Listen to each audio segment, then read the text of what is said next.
Seja bem-vindo e seja bem-vinda a mais uma edição do Chutando a Escada, aqui é Felipe Mendonça e hoje a gente vai explorar temas fundamentais sobre a ascensão da ultradireita na Europa e as suas influências históricas. Para isso, a gente recebe aqui o Vinícius Bivar. Bom, eu sou o Vinícius Bivar, eu sou doutorando em História Contemporânea pela Universidade Livre de Berlim, me graduei em História aqui no Brasil na UNB, fiz o meu mestrado em Estudos Europeus Contemporâneos, então já há algum tempo eu me dedico ao estudo da Europa, mas focado na questão da história.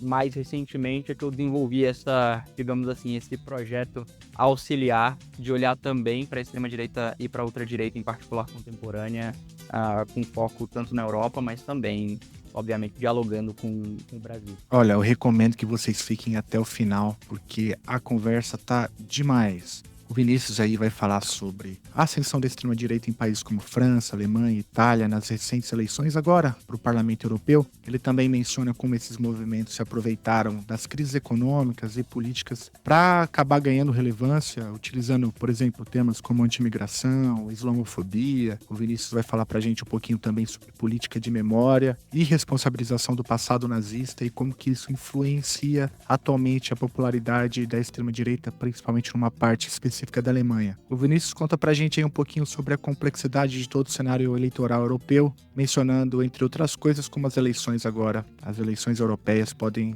funcionar como uma espécie de um termômetro ou como uma espécie de um referendo de ocasião e também mobilizar votos de protesto. Também tem um papo sobre a AfD, que é a alternativa para a Alemanha, uma discussão sobre as estratégias de normalização desses partidos e a tensão entre esse sentimento eurocético e a participação nessas instituições europeias. Vale cada minuto, fica até o final. Se você puder ajudar o Chutando a Escada, olha, tem um jeito muito fácil. Compartilha aí com o teu amigo, dá uns 5 estrelas lá no seu agregador favorito, isso ajuda demais. Então, sem mais delongas, vamos pro papo? Então, com vocês, Vinícius Bivar, que fala com a gente sobre a ascensão da ultradireita na Europa. A escada é uma construção que serve para fazer um deslocamento vertical. Nem sempre é assim, mas tem um jeito de facilitar tudo isso. De elevador? Não.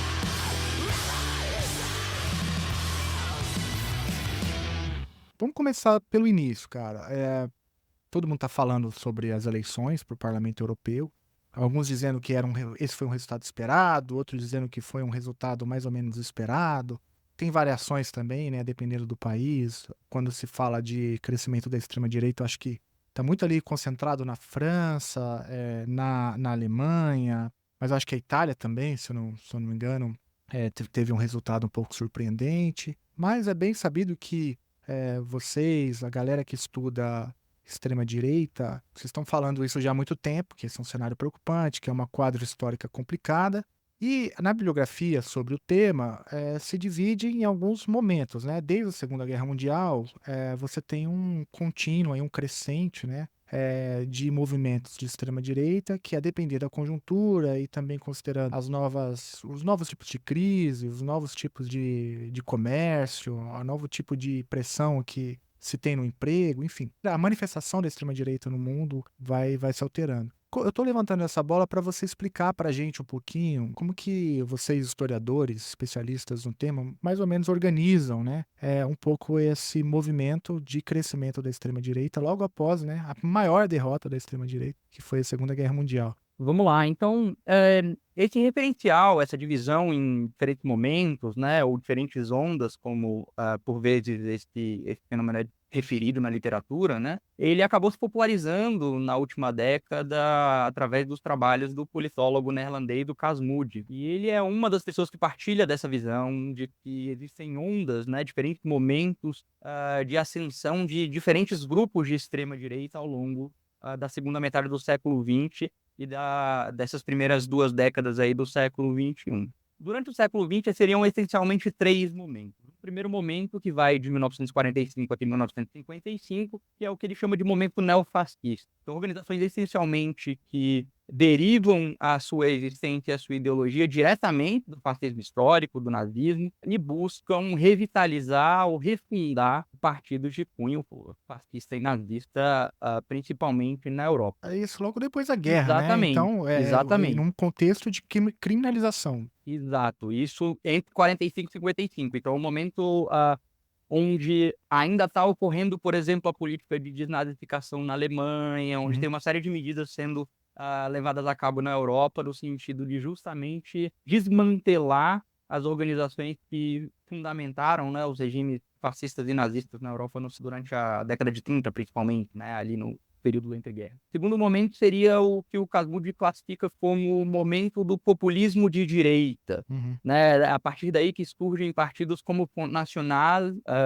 do Jean-Marie Le Pen. Ele é um dos partidos que é considerado uma espécie de expoente desse momento, Uhum. né? E esse é um período que iria de 1955 até mais ou menos 1980. Esse é o período, digamos assim, áureo da incorporação desse elemento populista a políticas associadas à direita, né, no contexto do espectro político europeu. A partir desse momento, né, sobretudo entre aí a década de 80 e os anos 2000, a gente teria o que seria a terceira onda dessa ultradireita, que seria a ascensão de partido de direita radical, né? Entre os exemplos que a gente pode citar estão, por exemplo, os democratas suecos, o Partido da Liberdade austríaco, que são partidos que estão ativos até hoje, né? Como o Front National também está, e que buscaram incorporar elementos associados ao fascismo e ao nazismo histórico, mas com um verniz, de certa forma, menos radicalizado ou menos extremista, né? Abandonaram, por exemplo, o uso da violência, passaram a disputar eleições, passaram a se utilizar das instituições democráticas, inclusive, como forma preferencial de chegada ao poder, contrastando com movimentos neofascistas, considerados aí, por definição, de extrema-direita, que buscam a chegada ao poder por meio da violência, né? Então essa seria a distinção que o Casmurro também faz entre esses diferentes movimentos. Fim, né, a partir dos anos 2000 e até o presente, a gente estaria vivendo o que o Casmurro classifica como essa quarta onda da extrema-direita, né? Algo que começa nos anos 2000, mas que ganha força, sobretudo, a partir da crise de 2008, Uhum. onde outras coisas começam a ter ascensão de movimentos, como no caso da Alemanha, o Pegida, o próprio AfD, é criado nesse contexto, ali em 2011, o auge, pelo menos, do impacto, né, da crise econômica iniciada em 2008. Ele vai ter esse auge por volta de 2011, 2012, e a gente vai observar o início desse processo de normalização, né, o que chama na literatura de mainstreaming. Essa é uma das características fundamentais dessa quarta onda, para além da sua heterogeneidade. Então, é importante deixar claro para o ouvinte que essas ondas não são excludentes, né? Essa é só Uhum. uma ferramenta analítica que a gente Sim. usa para tentar sistematizar a nossa compreensão a respeito desses diferentes momentos.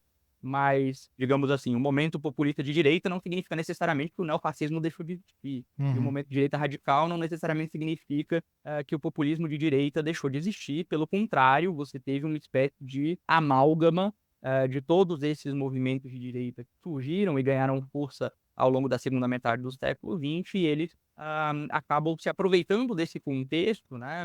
Desde 2008, 11 de setembro também vai ser importante. Posteriormente, mais recentemente, 2015, a crise dos refugiados, né? Uhum. Principalmente afegãos e sírios chegando à Europa, mais recentemente a guerra da Ucrânia. Todos esses momentos eles vão contribuir, catalisar de alguma forma essa ascensão desses grupos diversos, né? Justamente essa heterogeneidade que caracteriza essa quarta onda, e contribuir com esse processo de mainstreaming, com esse processo de normalização de ideias que até então eram consideradas ideias radicais ou ideias extremistas, e que passam, portanto, a fazer parte do debate político como ideias consideradas aceitáveis, e inclusive defensáveis por parte de uma parcela do eleitorado em países como a Alemanha, como a França, como a própria Itália. Nessa quadra histórica, né, ou nessa quarta onda que você menciona, pega aí, portanto, já o século XXI, você citou ali vários eventos históricos, desde o atentado que gera toda uma política contra o terror, que vai acabar arrebanhando também a Europa,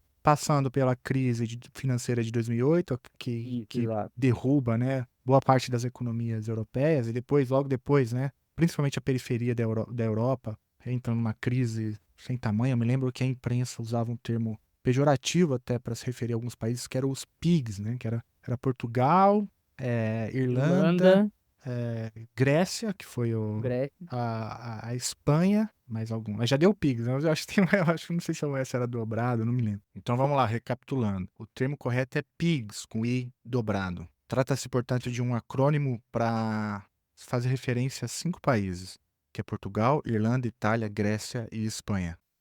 Eu acho que tinha um segundo I que era a Irlanda, se não me Isso, engano. dobrava o I, não era o S, era É. isso. Que é um pouco o rescaldo, né, da crise de 2008. Aí você citou depois a crise dos refugiados, mas um ano antes tem a crise na Crimeia, que depois vai escalar para a atual guerra da Ucrânia.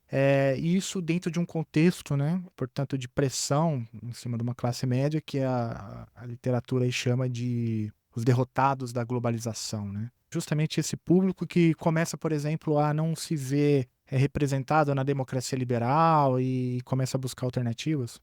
Seguramente. Esse é um dos elementos estruturais que eu diria que acaba favorecendo esse processo de crescimento da extrema-direita que a gente observou ah, na última década, principalmente, né? A questão do 11 de setembro, ela vai ter, por exemplo, um papel relevante na construção ah, ideológica de partidos como a AfD, na medida em que ela fundamenta, por exemplo, o argumento anti-islamização do Ocidente, né? Inclusive, existe um movimento que surge ali junto com a AfD, o PEGID, que a sigla é uma sigla em alemão, que justamente designa os patriotas europeus contra a islamização do Ocidente, né? Isso significaria Hum. essa sigla.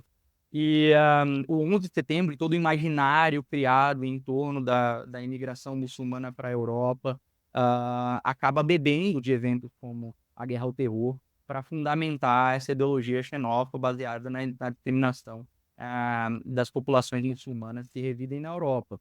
Da mesma forma, a crise econômica e posteriormente a crise dos refugiados de 2015 vão contribuir justamente com a acentuação da relevância do debate migratório Uhum. e a instrumentalização que esses partidos vão fazer justamente da questão da imigração, que vai acabar se convertendo em uma pauta central de partidos como o próprio Fratelli d'Italia da Meloni, o Front National da Marine Le Pen, o AfD na Alemanha. Todos esses partidos vão acabar se estruturando e angariando muito o apoio a partir do discurso anti-imigração. Tanto que, né, tal é a relevância desse tema que no momento, por exemplo, onde a gente tem a pandemia do coronavírus e esse debate acaba perdendo espaço dentro do debate público europeu, esses partidos acabam minguando. Então a gente vai ter ali entre 2019, 2020, 2021 um período de diminuição da influência desses partidos, da relevância desses partidos, tanto no debate público quanto eleitoralmente. Só que a partir do momento que a pandemia deixa de se tornar o debate central e temáticas relacionadas por exemplo, a inflação, a economia, a própria questão migratória retornam ao debate público europeu, esses partidos têm, de novo, uma espécie de ressurgimento da sua influência, que é essencialmente o que a gente está observando agora Uhum. no contexto das eleições europeias. A própria AfD teve uma ascensão meteórica nos últimos anos, a ponto de se converter, e isso acabou confirmado, né, no contexto das eleições europeias, em segunda força na política nacional alemã. Existe a expectativa de que isso se replique também numa eventual futura eleição, já que a eleição nacional nesse contexto, né, já que o governo Olaf Scholz e a coalizão que o apoia, né, que envolve tanto os liberais quanto o Partido Verde, ela está extremamente fragilizada nesse momento. E é muito provável que se tenha aí um retorno da CDU, né? CDU que governou durante muitos anos. A era Merkel é talvez o principal ah, elemento de propaganda, né, dos democratas cristãos alemães para defender um retorno ao poder. E é possível que a AfD se converta nesse contexto, nessa segunda força. Veremos como os partidos tradicionais vão responder a essa ascensão da AfD. Até o momento tem funcionado a filosofia do cordão sanitário, ou do firewall, como eles chamam lá na Europa.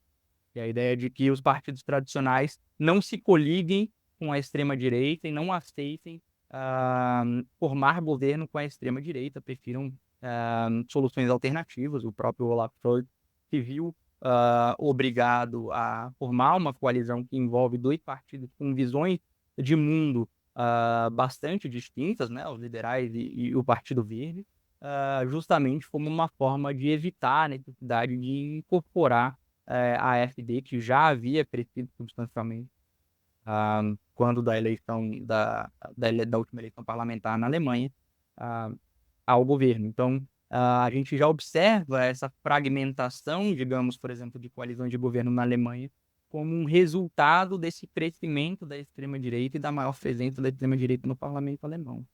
Vou seguir a partir daí, porque você tocou em muitas coisas interessantes, né? Mas antes, deixa eu dar um passo atrás, porque até para a gente não perder aqui o fio condutor.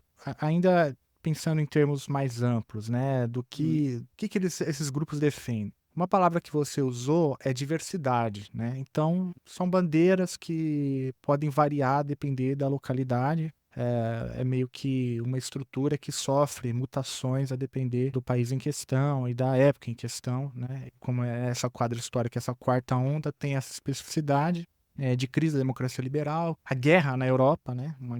A maior guerra desde a Segunda Guerra Mundial, e uma pressão sobre a classe média, que é o que a gente chamou aqui de derrotados da globalização. Mas, por outro lado, tem algumas coisas que você falou que mais ou menos unem os mais diferentes partidos europeus que estão nesse campo da extrema-direita. Você citou bastante essa ideia de anti-imigração, a xenofobia, né? Aí eu não entendi bem. A pauta verde, eu acho que é uma crítica em relação, né, a isso. Exato. Então, A pauta do meio ambiente, ela acabou se tornando um dos pontos de convergência de diversos movimentos de extrema-direita nos últimos anos, algo que se acentuou a partir da crise energética gerada pela guerra da Ucrânia, né. De novo, para pegar o caso alemão como exemplo, a ausência do gás russo como parte relevante da matriz energética alemã, ela acabou levando a um aumento bastante expressivo, teve um impacto concreto na inflação alemã, nos últimos anos, e isso acabou gerando uma espécie de resposta, de reação à pauta ambiental, associada também a uma certa posição pró-russa, né, que foi justamente abraçada pela AfD, a ideia de que, melhor seria, do ponto de vista estratégico para a Alemanha, fazer concessões à Rússia, permitir que a Rússia tomasse a Ucrânia, para que a Alemanha continuasse a ter acesso ao gás russo barato, e isso financiasse justamente o desenvolvimento econômico alemão. Isso foi, de fato, importantíssimo para os anos de prosperidade que a Alemanha viveu, sobretudo no século XXI, né. Essa era um alerta que já era feito, sobretudo por países do sul da Europa, em relação à dependência que se criava do gás barato vindo da Rússia por parte da Alemanha durante o governo Merkel. O governo Merkel adotou uma postura um pouco cética em relação à possibilidade de que algo como a guerra da Ucrânia pudesse acontecer, mas infelizmente isso acabou ocorrendo e gerou um impacto na inflação e no preço da energia, sobretudo, um impacto na indústria alemã, que ainda é extremamente intensiva no seu uso de energia. Então a gente tem indústria química, metalurgia, são segmentos que demandam um consumo energético muito intensivo. Isso acabou por ter um impacto econômico que foi instrumentalizado pela extrema-direita justamente para angariar esse apoio associado aí a essa questão do discurso pró-Rússia, a ideia de permitir que a guerra da Ucrânia não é um problema da Alemanha, de que a Alemanha tem que buscar defender a sua segurança energética, em detrimento de qualquer tipo de ameaça que a Rússia possa representar, né. não, esse ponto é muito interessante, porque veja como a história ela é complexa e dá voltas, né? O que você está falando é o seguinte, que, de certo modo, né, esses grupos de extrema-direita, esses partidos, eles então caminham em direção contrária, por exemplo, ao que os regimes internacionais de meio ambiente estão dizendo, né? Então há um certo, sei lá, negacionismo climático, eu acho que a gente poderia colocar nesses termos, e isso chega ao ponto desses partidos, principalmente a Alternativa para a Alemanha, se eu estou entendendo certo, isso chega ao ponto de alguns partidos se tornarem pró-Rússia, né? Ou seja, anti-guerra, né? Nessa conjuntura específica, é correto dizer, tá, a extrema-direita cresceu na Europa, ou nessas eleições agora para o Parlamento Europeu. Então, ao mesmo tempo em que o discurso anti-guerra também cresceu, né? E é muito curioso, porque eu não me recordo exatamente quem foi, assistindo uma entrevista sobre esse tema hoje, algum especialista comentou que todos os partidos da Europa querem a paz, Agora, os caminhos pelos quais esses partidos buscam a paz são essencialmente diferentes. Uhum. Você tem uma postura mais tradicional, que é incorporada, inclusive, por alguns partidos, como o caso da Giorgia Meloni e do Fratelli d'Italia, que tem uma postura pró-OTAN, que enxerga mérito na iniciativa da União Europeia de armar a Ucrânia para que ela possa se defender contra a Rússia, inclusive destoando do discurso, por exemplo, de Marine Le Pen ou da própria AfD, que já adotam essa postura mais próxima de um interesse russo, Uhum. argumentando que isso não seria problema da Alemanha ou não seria problema da França, que essa guerra é uma questão interna entre Ucrânia e é uma questão doméstica entre Ucrânia e Rússia, e que não seria do interesse da Alemanha, por exemplo, e se miscuir nesse conflito seria interessante para a Alemanha, pelo contrário, permitir que a Rússia fizesse essencialmente o que quiser na Ucrânia, desde que o suprimento de gás, que durante boa parte dessas últimas 2 décadas sustentou o crescimento econômico da indústria alemã, principalmente essa parte mais tradicional da indústria alemã, que é muito intensiva em energia, continuar.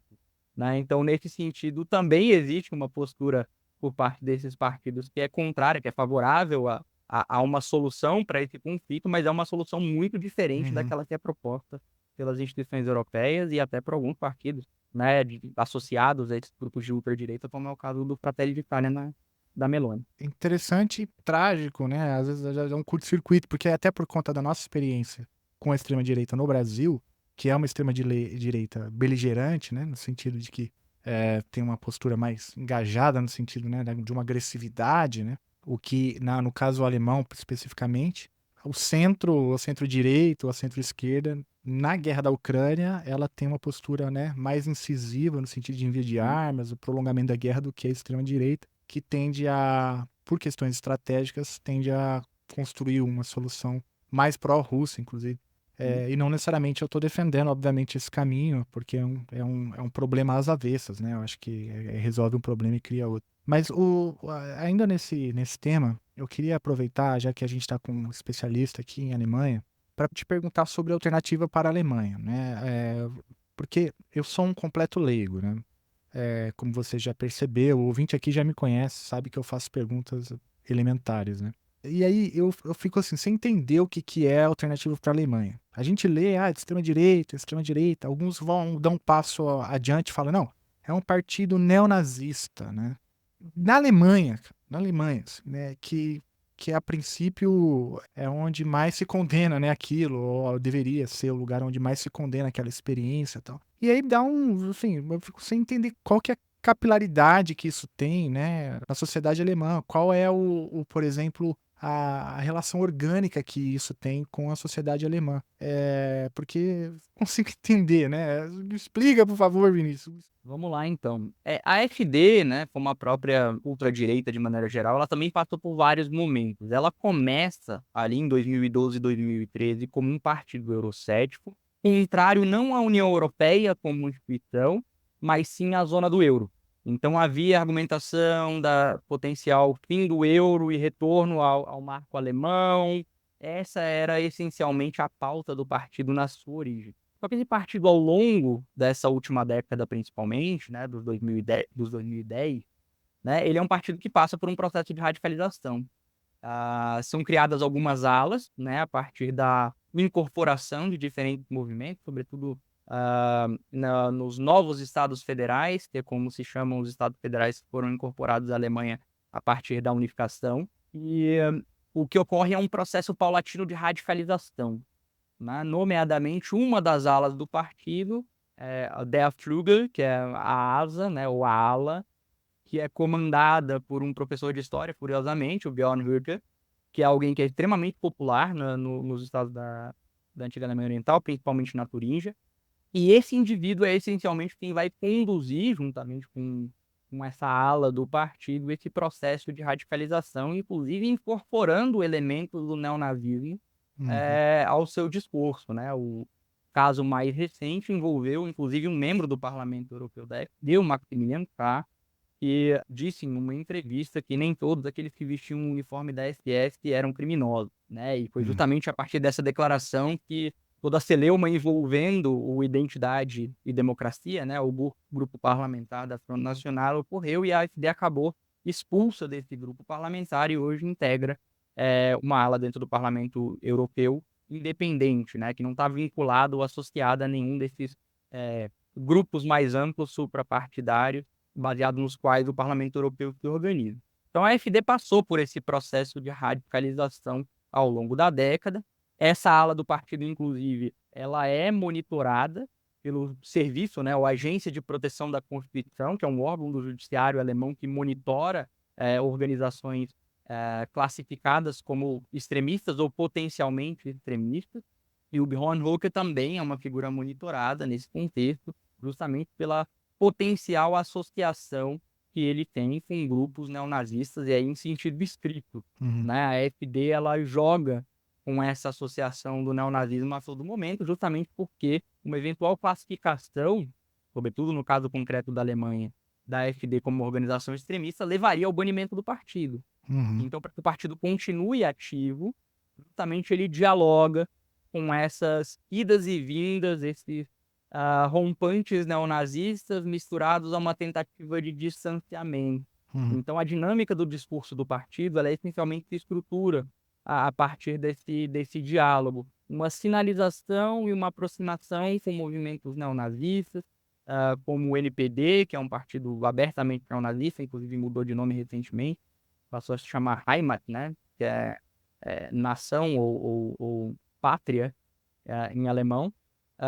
Então ocorre essa sinalização, mas ao mesmo tempo, a partir que surge um escândalo como esse do Maximilian Krah, ou outros escândalos envolvendo, por exemplo, Björn Höcke, o partido busca se distanciar dessa associação e fala, não, veja bem, não é isso que nós defendemos, nós somos um partido que joga dentro das regras do jogo democrático, que participa de eleições, que procura chegar ao poder através da vontade da maioria e não por meio da violência, buscando justamente criar esse distanciamento, ainda que esteja a todo momento sinalizando para esses grupos mais radicalizados, especialmente neonazistas, tentando atrair o voto dessa população, que durante muito tempo, inclusive, não votava, né? A AfD se beneficiou muito de indivíduos que estavam desengajados politicamente, que enxergaram na AfD uma representação da sua visão de mundo essa extremista, em muitos casos, e que acabaram sendo trazidos de volta à participação política em larga medida sustentando, né, esse processo de ascensão, sobretudo no início da AfD, que a gente observa ao longo da última década. Então a AfD, ela joga com essa dicotomia, ao mesmo tempo que ela sinaliza para esses movimentos e busca atrair esses movimentos para perto do partido. Quando surge uma potencial acusação, um potencial escândalo, ela procura se distanciar desse passado nazista. E aí tem questões mais complexas que envolvem também a relação da AfD com o passado nazista, relacionadas, por exemplo, a políticas de memória. Né? Esse é um dos argumentos que eu venho desenvolvendo, pretendo justamente investigar isso mais a fundo. Alguns artigos, inclusive, já saíram ventilando essa possibilidade, mas eu acredito que um dos elementos, para além daqueles já consagrados, né, o fato de que existe um déficit em termos de desenvolvimento econômico entre os estados da antiga Alemanha Oriental em comparação com os estados da antiga Alemanha Ocidental, o fato de que os próprios cidadãos da antiga Alemanha Oriental se enxergam como cidadãos de segunda classe na Alemanha unificada. Todos esses elementos são parte da explicação para o papel preponderante que a AfD teve, inclusive agora nas eleições europeias, né? Foi o partido mais votado em boa parte desses estados. Então, todos esses elementos contribuem, né, para essa explicação do porquê a AfD é tão popular, mas eu diria, e aí como historiador acrescento esse elemento adicional, que existe também uma diferença em relação à política de memória e a como o nazismo é lembrado na Alemanha, no estado da antiga Alemanha Oriental, em comparação com os estados da antiga Alemanha Ocidental. Não existe a relação de responsabilização, o sentimento de culpa. Toda a política de memória foi estruturada em torno da noção da vitória do socialismo sobre o nazismo, da ideia de que os alemães orientais seriam irmãos socialistas que teriam lutado contra o nazismo. Então é uma narrativa que se constrói em torno desse passado que é diferente e que possivelmente se junta a todos esses outros elementos para Uhum. nos ajudar a explicar por que, dessa popularidade excepcional, né, quando comparado ao resto da Alemanha, da AfD nos novos estados federais, né. Não, essa é uma excelente hipótese de trabalho. Eu acho que queria só enfatizar a importância, né, de resgatar a memória como, não como causa, né, mas como um elemento a mais explicativo. Eu me lembro até que no episódio que a gente gravou aqui episódio da semana passada, a gente estava falando com o Matheus Pereira sobre o Milley, né? E ele também apontou ali uma hipótese sobre a memória, né? Por que que o Milley não resgata o passado da ditadura, que ele atribui a política de memória e de responsabilização na Argentina. É diferente do Brasil, que o Bolsonaro, que é o nosso, infelizmente, a nossa experiência, né, mais de extrema direita possível, já conseguia fazer um retorno, né, ao discurso da ditadura por conta aí da política inadequada de memória e de responsabilização que foi feita no Brasil, ou seja, a nossa transição aí, né, e como que chama, anistia teria deixado essa sequela, né, permitindo que líderes de extrema-direita possam resgatar, né, a ditadura militar. E agora você está trazendo de novo, né, essa variável, ela sempre aparece, que a Alemanha Oriental, ela deu um tratamento diferente à memória e logo, se eu entendi bem, ela é mais suscetível hoje a discursos de extrema-direita. Toda a noção de responsabilização, de culpa, a própria educação escolar que era dada na antiga Alemanha ocidental, foi muito diferente, foi muito estruturada em torno da noção da lembrança, da monumentalização, hã, e do esclarecimento em relação aos crimes que foram cometidos pelo nazismo. Então existe uma resistência muito maior e é muito curioso como a gente observa isso no mapa eleitoral, por exemplo, das eleições europeias desse fim de semana, né, uma divisão muito clara entre a AfD, nos Uhum. estados da antiga Alemanha Oriental, versus ainda que um voto conservador, né, mas um voto numa direita democrática, tradicional, representada aí pela CDU na maior parte do país e pela CSU na Bavária especificamente, né, Uhum. é uma espécie de são partidos diferentes, mas que operam quase como um partido, pelo menos em nível federal, né, quase como um partido unitário. Então, ainda que tenha havido uma guinada à direita, de maneira mais ampla, ela se manifesta de formas Uhum. diferentes. Uhum. Ela se manifesta de forma mais extremista, na antiga Alemanha Oriental, e de forma menos extremista, né, mais associada a esse partido, da direita tradicional, como é o caso da CDU, na Alemanha Oriental, e eu diria que parte da explicação, como você muito bem disse, né, isso não é a causa, Uhum. isso é um dos elementos que contribui para a explicação do porquê, por exemplo, ainda que tenha havido também uma guinada à direita na Alemanha Oriental, isso não necessariamente significou uma predominância eleitoral da AfD, como foi o caso, em estados como a Turingia, Brandemburgo, a Saxônia. Uhum. Não, é interessante. Quando você publicar, quando os achados começarem a aparecer, você volta aqui e conta pra gente. Mas é uma excelente hipótese que eu fiz questão de enfatizar, dado a importância da política de memória e de responsabilização, coisa que a gente não fez no Brasil. E quando a gente tentou fazer, deu no que deu, né? Uhum. Que é a nossa Comissão da Verdade, enfim, essa é uma outra história que a gente pode trabalhar nesse momento. Mas eu queria voltar num ponto. Você citou a ideia do cordão sanitário, né? Esses grupos eles vão ali atuando nessa quarta onda, mas que basicamente é um cordão sanitário, ou seja, partidos de centro-direita, centro-esquerda, principalmente, né, vão criando ali um colchão de amortecimento e não permitem, né, com que essas teses extremas entrem no sistema político. Aqui no Brasil, quando o Bolsonaro assumiu, eu lembro que a gente não usava o termo cordão sanitário, mas a imprensa dizia assim que as instituições estão funcionando, que é mais ou menos a mesma lógica, né? Não, as instituições vão enquadrar esse sujeito extremista mesmo eleito, né? E aí acontece o seguinte, que a gente tem exemplos muito recentes aonde o cordão sanitário não foi suficiente para conter. O caso mais emblemático é o Trump nos Estados Unidos E daí tem todas umas teses, diversas teses, né? O Levitsky vai escrever lá como as democracias morrem, então mais ou menos com essa ideia de que aquele cordão sanitário, ele não usa o termo, mas ele está falando ali que as instituições, ela tinha uma série de filtros, né, institucionais que evitavam com que sujeitos como Trump entrassem no jogo, mas ele efetivamente entrou, o que demonstra de maneira cabal, né, a crise da democracia liberal. No caso da Europa, acho que a Hungria é o caso emblemático também, né? É onde o cordão sanitário não é suficiente para conter. O medo desse discurso do cordão sanitário é esse, né? Ele sempre vai tolerando, né? Mais e mais pressão, até que uma hora a serpente sai do ovo, né? Como que você vê isso? Perfeito. Esse é um dos sintomas desse processo que o Moody identifica de normalização da extrema-direita. A gente Uhum. observou, inclusive, recentemente, a, a aproximação entre a Giorgia Meloni e a Ursula von der Leyen, né, para falar a nível europeu, como uma das evidências de justamente esse deslocamento dessa centro-direita do campo democrático, uma aproximação com movimentos mais radicais associados a essa ultradireita representada pela Meloni. Em contextos nacionais, sobretudo na Europa Central, à exceção da Hungria e da Polônia, Uhum.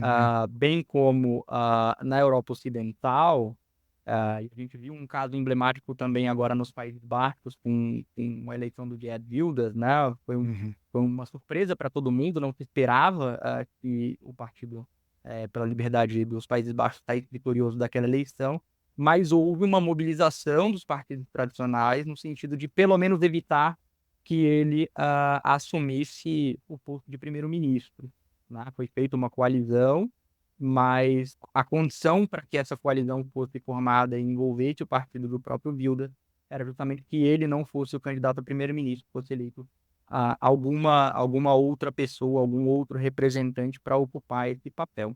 Mas é um sintoma justamente da limitação dessa estratégia do cordão sanitário. A mesma coisa vale para a Alemanha. Na medida que o eleitorado se desloca mais para a direita, existe um incentivo para que partidos, sobretudo de centro-direita, também se aproximem de posições mais radicalizadas e incorporem, por exemplo, o discurso anti-imigração, o discurso anti-refugiados, né, para falar de uma questão ainda mais específica dentro desse debate mais amplo sobre imigração, que é bastante importante, sobretudo na Itália e na Alemanha.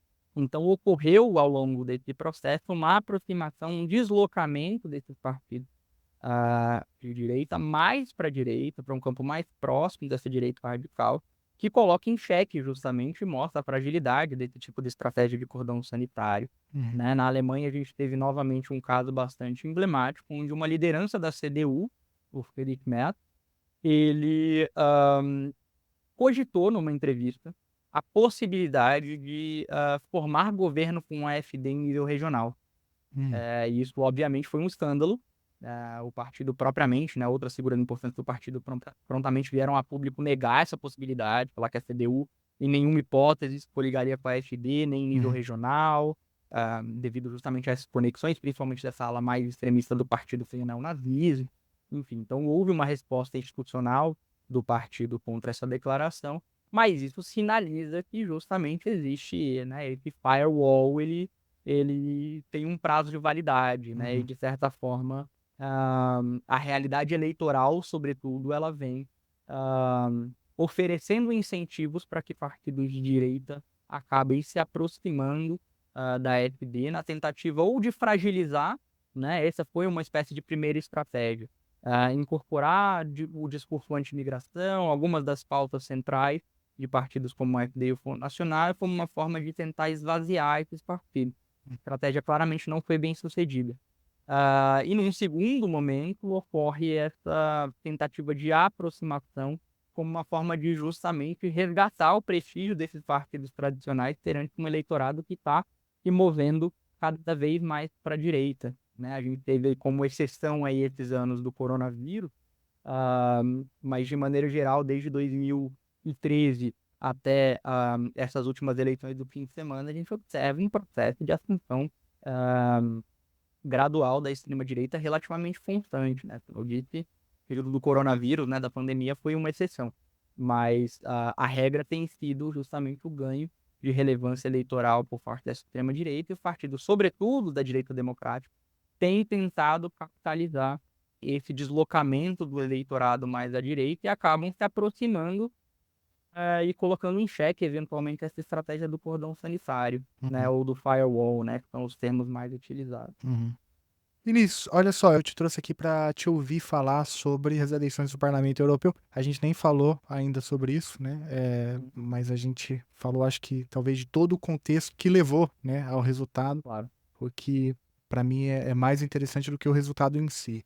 Mas falando agora sobre as eleições, eu vou fazer um combo aqui de 3 provocações ou perguntas, né?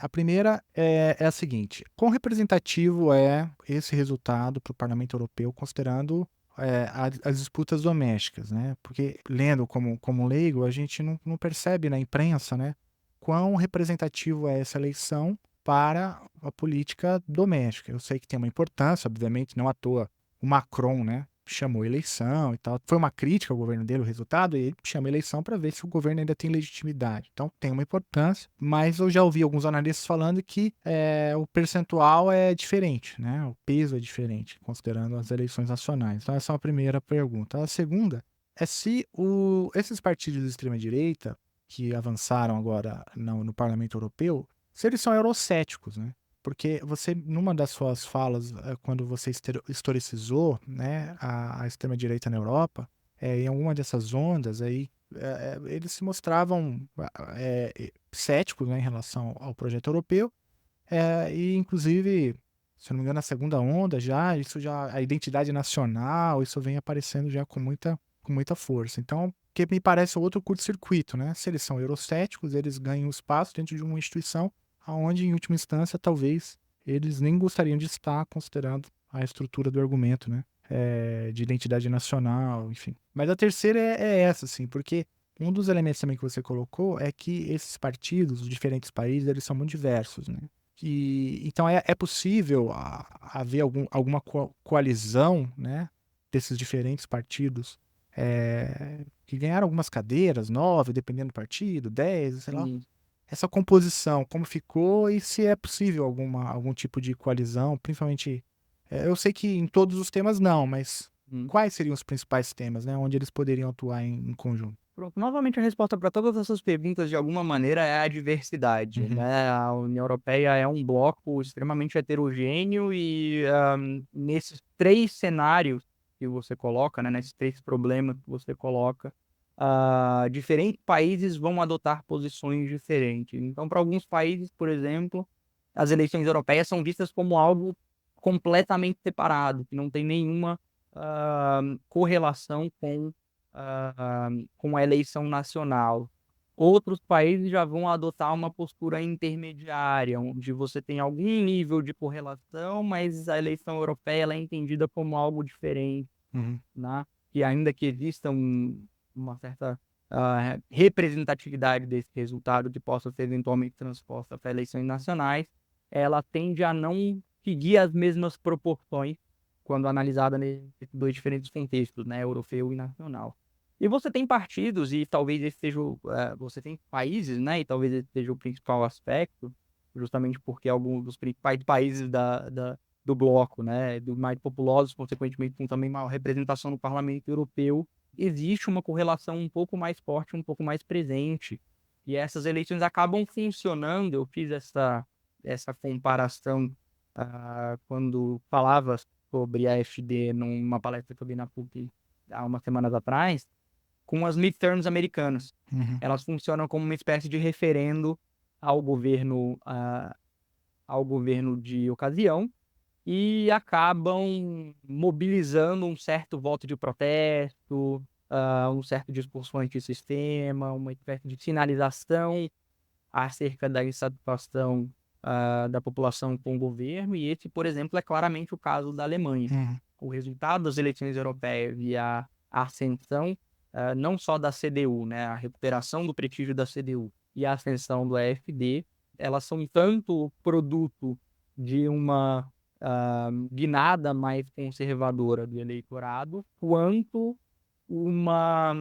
quanto um referendo acerca da posição desse eleitorado em relação aos 3 principais partidos da coalizão governista, os social-democratas, os verdes e os liberais, que todos eles perderam voto, né? E, aliás, esse é talvez a gente pode tirar algum tipo de padrão, né, dessa complexidade que é a eleição para o Parlamento Europeu, é de que, com exceção da Itália, onde a Giorgia Meloni consegue manter uma certa popularidade, o Fratelli d'Italia teve um resultado bastante expressivo, essa foi uma eleição essencialmente antigovernista, né, onde os partidos governistas acabaram tendo resultados aquém daquilo que se esperava, inclusive em países como, por exemplo, a Polônia e a Bélgica, que têm governos mais conservadores, países nórdicos também têm governos mais conservadores e observaram um certo ganho eleitoral da esquerda. Então, existe algum tipo de padrão que a gente pode identificar nesse processo eleitoral, é esse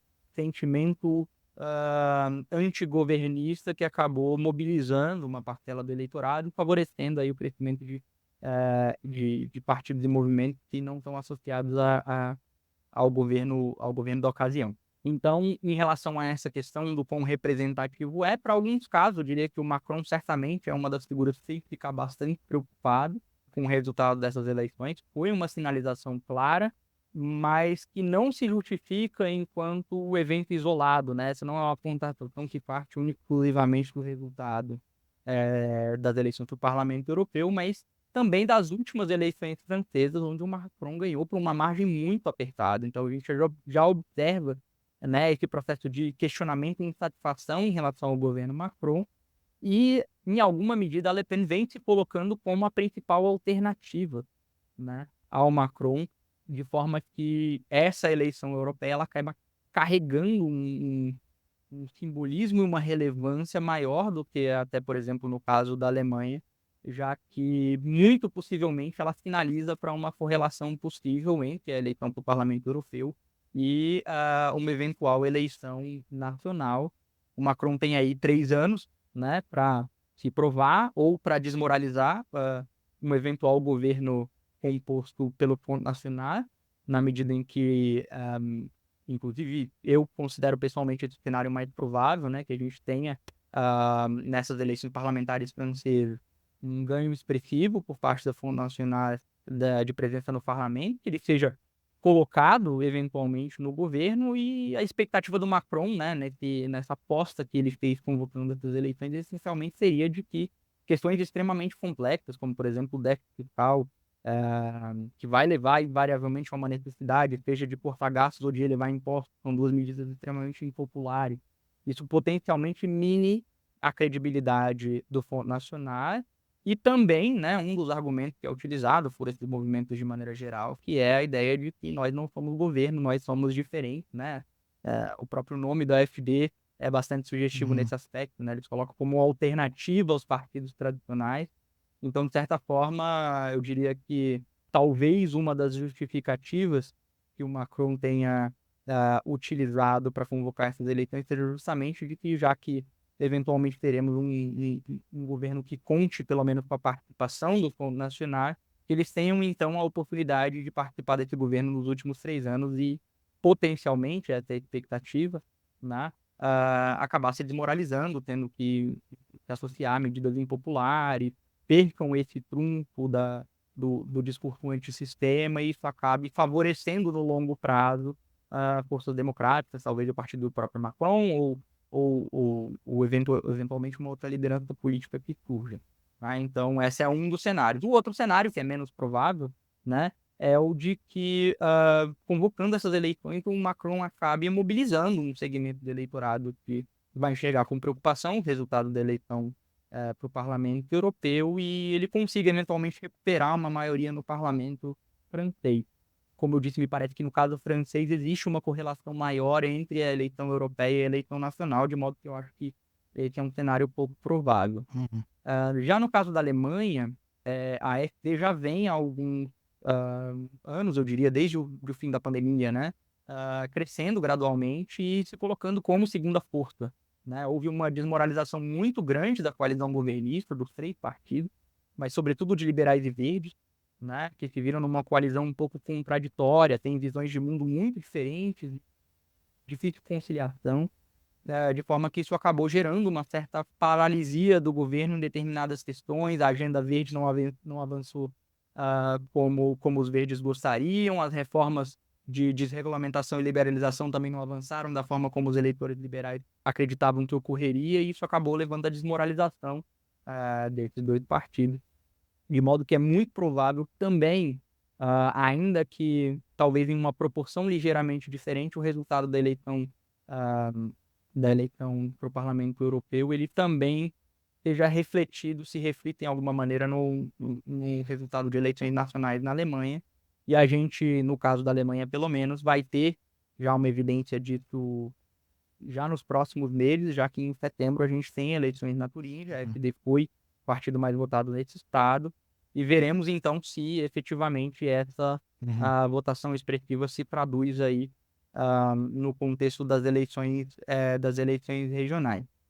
Sobre o caso da Itália, também existe uma certa correlação, né? A Meloni chega ao poder como uma candidata antissistema, relativamente eurocética, e aí já conecto também com a sua segunda pergunta, né?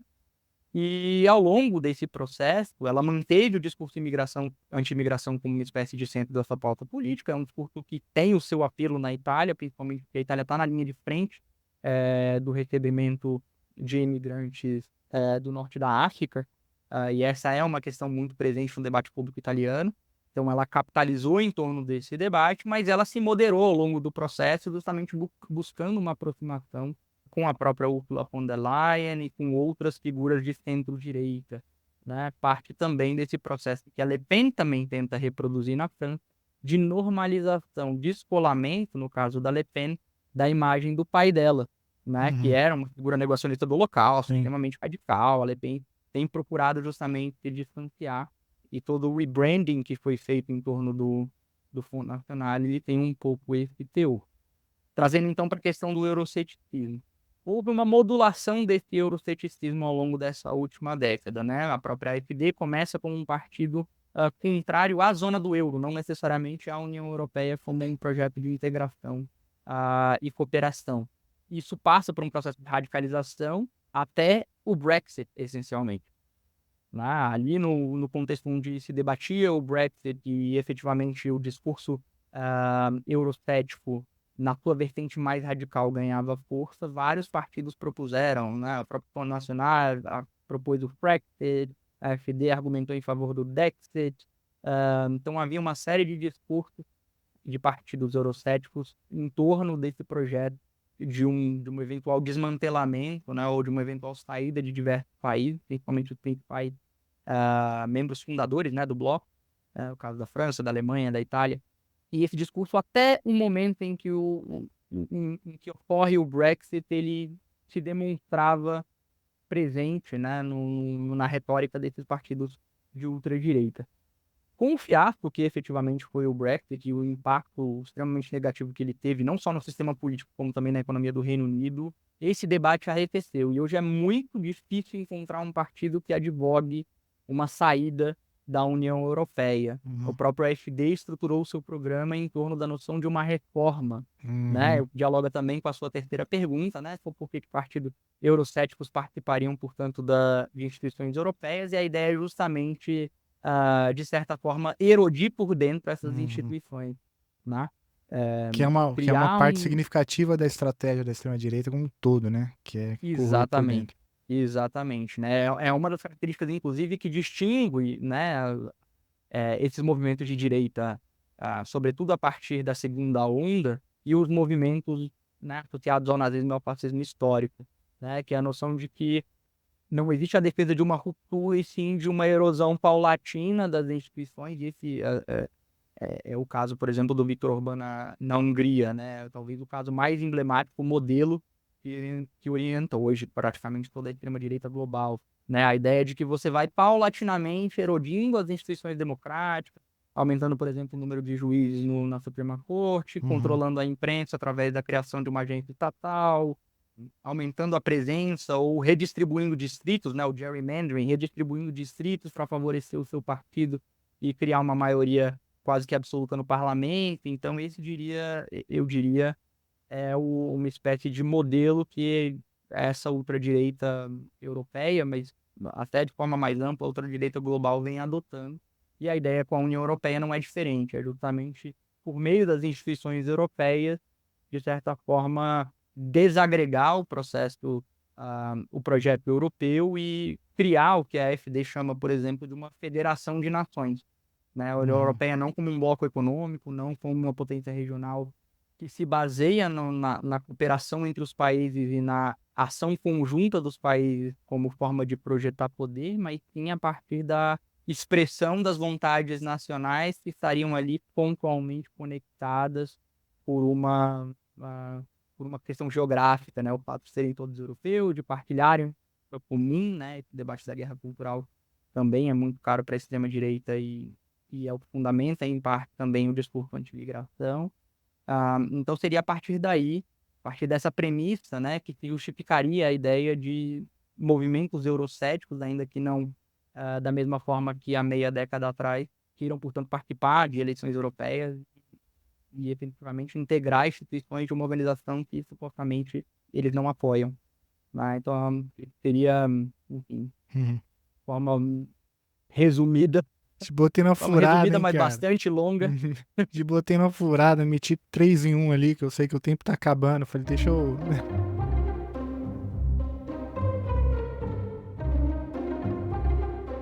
Muito obrigado pela tua companhia. Falei que o episódio era bom.